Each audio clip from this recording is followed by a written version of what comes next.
have some good news today for Tesla stock and some bad news. And you'll see Tesla stock is red today because of this bad news. But in all reality, it doesn't have anything to do with Tesla specifically. But it is stoking larger fears for the entire auto sector. So let's start with the bad news first. And it comes to us from Stellantis. Stellantis becomes the second car maker to issue profit warning in 4 days as China rivalry bites. It says here, Stellantis, the parent company behind Detroit brands Jeep, Ram, and Chrysler, slashed its forecast for the full year on Monday in the latest alarm for a global car industry rocked by crisis. Shares in the Netherlands group tumbled roughly 15% in trading in Europe and were set for a similarly rough opening in US trading after the company informed investors it will badly miss its targets of both an underlying operating profit margin in the double digits and positive net cash flow in its core manufacturing business. They said, quote, competitive dynamics have intensified due to both rising industry supply as well as increased Chinese competition, they said in a statement. Stellantis now estimates its margin to be in a range somewhere between 5.5 and 7%, with the bulk of that resulting from flushing out bloated stocks of slow-moving cars and trucks in the US with the help of incentives and rebates. It now plans to move forward its inventory reduction plan to ensure there are no more than 330,000 vehicles at dealers by the end of this year, from a prior target of sometime during the first quarter of 2025. Meanwhile, its industrial operations, which exclude, for an example, auto financing, are now set to burn between 5.6 and 11.2 billion this year. This is an eye-watering correction given it had affirmed it would generate cash as recently as late July. So basically, in July, they said industrial operations would actually be positive this year, and now they're saying it's going to be negative 5.6 to 11.2 billion. That's a big kind of change in guidance. And in a note to clients on Monday, Stellantis bull UBS responded to the news by placing its buy rating under review. The company's shares have shed a third of their value in the past 3 months, saying, quote, the magnitude surprises and is higher than the warnings seen so far from the German OEMs, it wrote, using an industry term for car makers. So he's basically saying the warning that we got from Volkswagen wasn't nearly as bad as the one we just got from Stellantis. So this news today from Stellantis is, well, having a negative impact on Tesla. It's having an impact negatively to really every car company listed on markets. And that's because the thesis would be if Stellantis and Volkswagen are having issues, then probably everyone else is going to have issues as well, which could include Tesla. But what's actually interesting about that is this article from Yahoo Canada Finance that says Tesla is in the spotlight as it prepares to release its third quarter delivery numbers on Wednesday. Wall Street analysts have become increasingly bullish about the electric vehicle maker's performance, with a consensus estimate projecting around 461,000 vehicles delivered. Now, in my personal estimate that I published yesterday, I'm expecting between 474,000 and 485,000 deliveries. So we're going to beat the consensus estimate, hopefully by a pretty decent margin. And I do think if Tesla impresses on delivery numbers, then that's going to be an overall big positive for Tesla stock. And the fact that the rest of the auto industry is struggling may not mean that Tesla needs to struggle. I think it's also fair to say that Tesla had its struggle earlier than Stellantis or GM, Volkswagen, or other car companies in general. Tesla kind of felt the hit more in the beginning, and maybe now Tesla is on a better path. I think that's a fair argument that could be made as well. But after all, we will know more coming Wednesday when we get those delivery numbers. I do also think if the US deliveries were strong, then you could see a new all-time high for Tesla's quarterly deliveries, and that would definitely catch Wall Street by surprise. Now, the good news today for Tesla is that Tesla has just started rolling out FSD to early access customer Cybertrucks for the first time.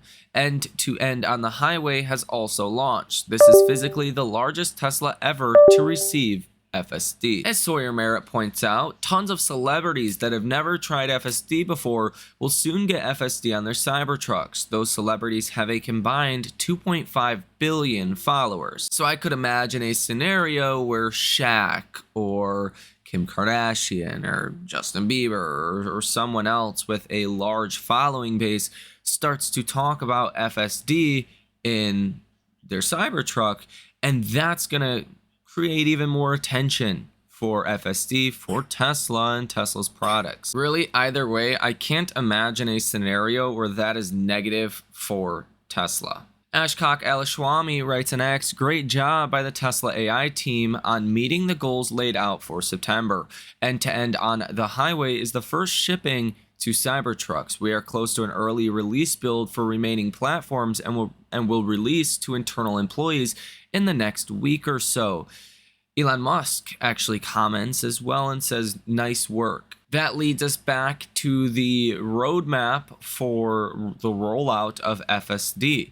And we can see for October of 2024, so this month, we are expecting Unpark, Park, and Reverse in FSD, and V13 to come out with 6x improvement in miles between necessary interventions. So that's going to be exciting. So in Q1 2025, we are expecting FSD to enter into Europe. And in Q1 of 2025, we're also expecting FSD to enter into China. And now that the Tesla team did successfully meet all of their end goal targets in September that they previously laid out, it makes me a little bit more confident that they will actually meet the rest of these goals as well. In other less important news, the Cybertruck has a new horn sound. This is built in, must be a new VIN thing.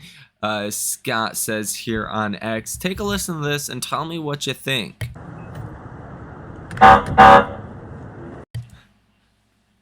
It's pretty cool. It's also being announced today that Ford is offering free home chargers and installation to buyers of EVs through the end of the year, the company said.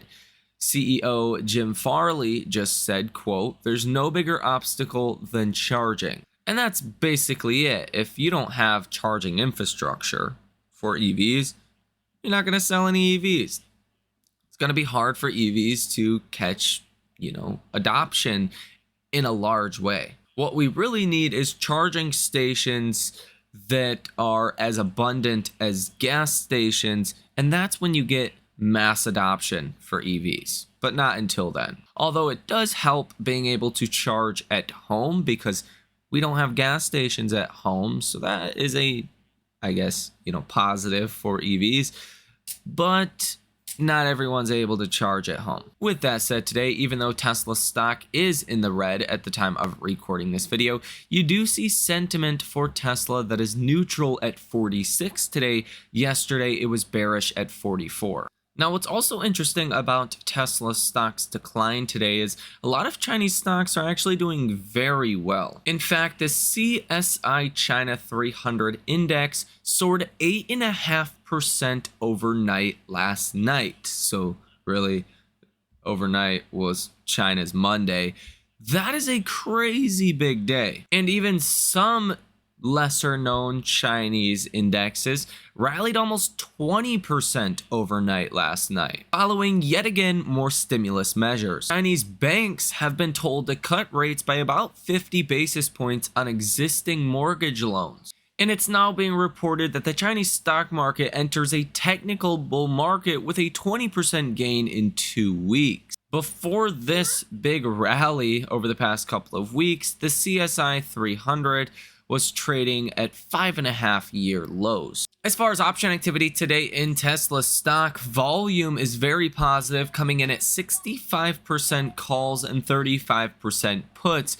If we take a look at the interesting flow sentiment, you have 66 different trades totaling $31.02 million with a positive order value of 86%. So even though Tesla is not having the greatest day today, especially in relation to other Chinese stocks, you're still seeing a lot of option activity, and it's very positive. So keep that in mind. And you are continuing to see a lot of shares that are being covered on. You have return shares today of 1.76 million, borrowed shares of 660,000. That means on net, you have 1.1 million shares today actually being covered on.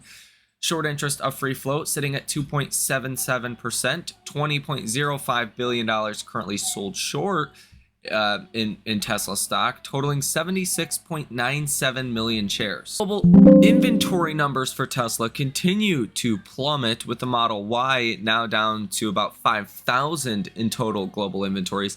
The Model 3 is really just plummeting at 3,100. The Model X at about 3,200 for the first time in a very long time. Model 3 inventories are lower than Model X. That really hasn't happened since April of 2024, so it's been a long time. And now you have the Model S inventories at about 2,200. Now, inventories falling like that is actually a great thing, because you don't want high inventories in a perfect world or perfect company. You would sell precisely what you manufacture every quarter. Now, things are not obviously perfect, and inventory can build up and has built up for Tesla a little bit over the past couple of quarters, but it does seem like we've gotten some inventory rundown in the last couple of months, which will actually be good for Tesla's margins and hopefully make it look like Tesla is more profitable now, which I think is an upside surprise when we get Tesla earnings later in the second half of October. Here on the day today, Tesla continues to run about 4,000 different ads with Google, and Tesla's Google Trends data continues to look better and better after again hitting a recent low of about 22 on the Model Y. You're back up to 24. The Model 3 sitting at 21, the Model S at 10, the Model X at 8, and the Cybertruck is at 44. With that said, today the Fear and Greed Index is sitting at 74, which is almost in extreme greed.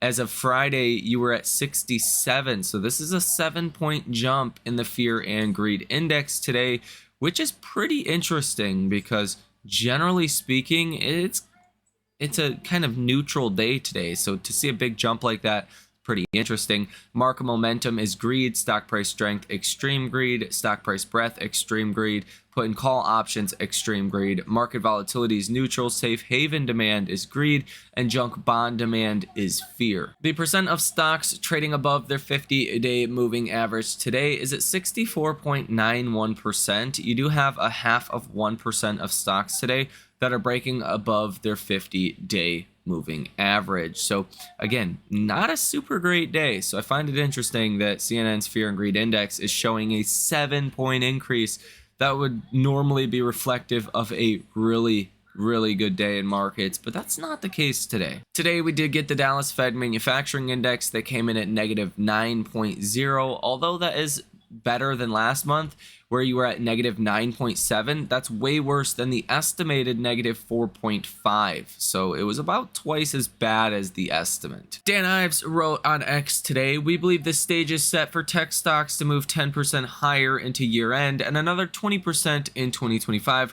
With this tech bull market just hitting its next phase led by the AI revolution. We believe the overall AI infrastructure market API could grow 10x by today through 2027. Also worth mentioning that Dan Ives is one of the top Wall Street analysts out there, so people listen to his opinion. At the time of recording this video, Tesla stock is now positive 0.33%. I don't know if this will hold into the end of the day today. I think it should, because we're expecting a strong delivery number on Wednesday, but this news from Stellantis this morning did give some investors a little bit of jitters, and I guess rightfully so. You have Volkswagen and now Stellantis really lowering guidance. Who's next? Is Tesla going to disappoint? Is GM going to disappoint?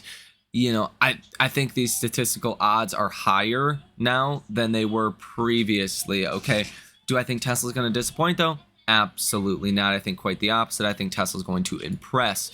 coming on Wednesday when we get Q3 delivery numbers. Nonetheless, Tesla stock is currently at $261.14 per share. Being above 260 is a pretty important level, as well as 250. Above 250 really, but above 260, then you start to get into new levels that we have not been at since 2023. Okay, once we get above 271, that is a whole new range for Tesla stock, and I think you're going to start seeing more shorts covering on short positions as well. And I think you can start to kick in a lot more FOMO above what will be that 271 breakout that I think we'll get on Wednesday. Now, MACD for Tesla is at 11.09, the signal line at 8.059, so that definitely looks good for Tesla, and I think there's more strength that likely comes into the MACD. Now, the RSI is interesting as well because it's at 67.92, but it really isn't until the RSI is overbought, like above 70, that you see the largest portion of the rally for Tesla. Anytime in the past, Tesla kind of just grinds up to 70. Once it breaks 70 is when you start to get that big increase in price, and we're right at that level, which I think Wednesday will be that tipping point that does send more upside volatility into Tesla stock. But we'll talk about that as well a little bit more in the next video, coming out at 8 p.m. Eastern Standard Time tonight. Here today, the 2- and 10-year yield curve inversion is uninverted 17 basis points. It's actually falling from 19 basis points on Friday down to 17 today, but it looks like we're going to stay uninverted from this point on. And normally when you uninvert is actually when you want to be on recession watch. So I think that's why the data this week will be so important for markets. 10-year treasury yields today are also moving higher, about 2.5 basis points, which I don't think is what the Fed wanted to see happen. Following their 50 basis point rate cut, 10-year treasury yields have went from 30.62% up, what is that, 15 basis points or so, now to 3.775%. So the cost of, financing a car or financing a home, getting a mortgage or maybe even credit card interest is higher now than it was before the Fed cut rates 50 basis points. That's kind of crazy, but it just goes to show if the Fed's going to cut at a faster speed, then maybe the markets are just going to be a little bit more worried about inflation, perhaps, as long as the soft landing does actually materialize. So with that said, let me know what you think about all of this information down below in the comment section. Hit the like button as well as subscribe to the channel if you have not done so already. You guys have a great rest of your day, and I will see you in the next one.